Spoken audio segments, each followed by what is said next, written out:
সবার কি অবস্থা? আমার তো আলহামদুলিল্লাহ বেশ ভালো। আজকে আপনাদের সাথে আমার একটা স্পেশাল দিন শেয়ার করব।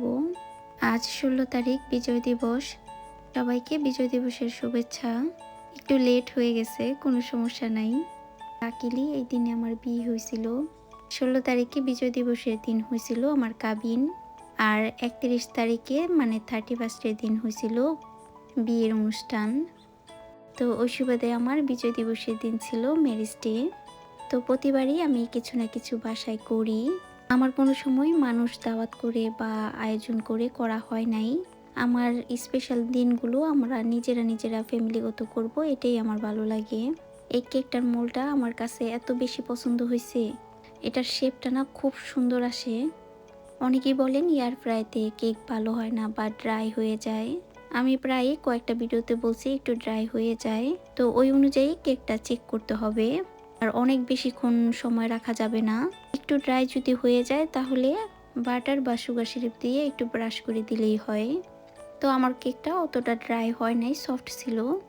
এটার উপরে আমি দুধ আর কি একটু ঘন করে জাল করে পুরো মালাইয়ের মতো করে নিছি। এটা দেওয়ার পর বিশ্বাস করেন এটার টেস্টটা অনেক বেশি ভালো ছিল। আর এই কেকটা বানানোর সময় আমি একটু আবার সুজি ইউজ করছি। সুজি দিলে কিন্তু কেকটা অনেক বেশি ভিতর থেকে সফট হয়। আজকে যা যা করছি সব একদিনে করছি। এটা ছিল বিকাল টাইমে। তো বিকাল টাইমে আমি এগুলো আগে একটু একটু করে রেডি করে রাখছি। একসাথে কাজ করতে গেলে না বাচ্চাদের ওই প্রপার টাইমটা দেওয়া যায় না, তাই বিকালের দিকে এটা করছি। আমার ঘরে যা যা খাবার খেতে পছন্দ করে আমি সবসময় ওইগুলোই প্রেফার করি বা খাবারের মধ্যে রাখি। বিশ্বাস করবেন কিনা জানি না, আমার খাবারের মধ্যে নামই আসছিল সিঙ্গারা দিয়ে।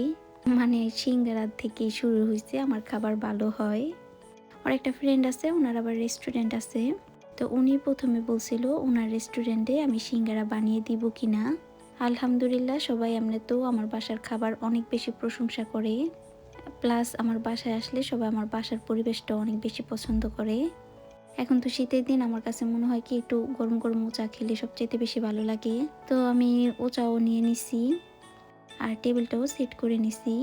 এই যে টেবিলের ফুলগুলো দেখতেছেন, এই ফুলগুলো আছে না আমি ছিলাম। ফুলগুলো না বাস্কেট থেকে কিভাবে জানি পড়ে গেছিল। তারপরে আমি 3 দিন পরে গিয়ে এই ফুলগুলো ওদের কাছ থেকে আবার নিয়ে আসছি। মার্কেটে পড়ছিল তো ওরা রেখে দিছিল। এই ফুলগুলো পাইছি আবার এই প্লাস ওই দিন আবার ফুল নিয়ে আসছিল। আমার বাসায় সচরাচর তেমন গেস্ট আসে না বলতে আমার তেমন বলা হয় না। তো ওই দিন লাকিলি ওর একটা বাগিনা উনি দেশ থেকে আসছে, ওর চাচাতো বোনের ছেলে। উনি মনে হয় 15 দিনের জন্য আসছে, আবার বাংলাদেশে ব্যাক করবে। উনি 2017 তো আসছিল, তখন আর কি যারা জাইন ছিল না, ওই দিন আমাদের বাসায় ছিল। এখন মাশাল্লাহ আমার বাচ্চারাও আছে। আমার বাচ্চারা না একটু কেমন জানি, যদি শুনে কেউ আসে ওরা আছে না নানান ধরনের জল্পনা কল্পনা করে ফেলে। মানুষ আর কি পছন্দ অনেক। তো ওরা চলে যাওয়ার পর আমরা একটু ফটো আর কি তুলছি। তো এই ছিল আমার আজকের ভিডিও। আল্লাহ হাফেজ, আসসালামু আলাইকুম।